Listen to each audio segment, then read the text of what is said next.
Hello guys, welcome to my new blog. आज comment करना आप हमारा घर कैसा लग रहा था। थोड़ा बहुत ही डेकोरेट किया था, उसके बाद हम आगे वहाँ जाके मैंने देखा सीताफल लगे हुए थे, तो मैंने बहुत तोड़ने की कोशिश की तो नहीं टूटा गया था। कहीं बाबा ना देख लें, क्योंकि इस बगीचे के मालिक बाबा हैं।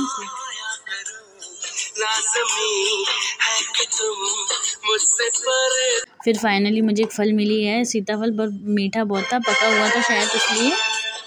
उसके बाद हम आगे है ना एक मंदिर गए। आप कमेंट करना कहीं घूमने जाते हो तो किसको ऐसे गाने सुनना पसंद है। उसके बाद हम मिट्टी लेके आए तो इस पहले इसको भरनी पड़ी, फिर फटाफट से उसमें भरी। फिर हम गए डीमार्ट, वहाँ जाके हमने कुछ सामान खरीदा। उसके बाद है ना रास्ते में हमें कई सारी तोरई के पेड़ लाइक बेल मिली थी, तो हमने वहाँ से कुछ तोड़ ली। उसके बाद है ना कुछ खराब निकली तो हमने गाय को डाल दी। उसके बाद ये मिट्टी हमने अपने सारे गमलों में डाली फटाफट से। उसके बाद कुछ खाने पीने का सामान लाए, हमने जल्दी खाया फटाफट। ये 5 स्टार मेरी फेवरेट है। दिवाली की पिक आप देखो।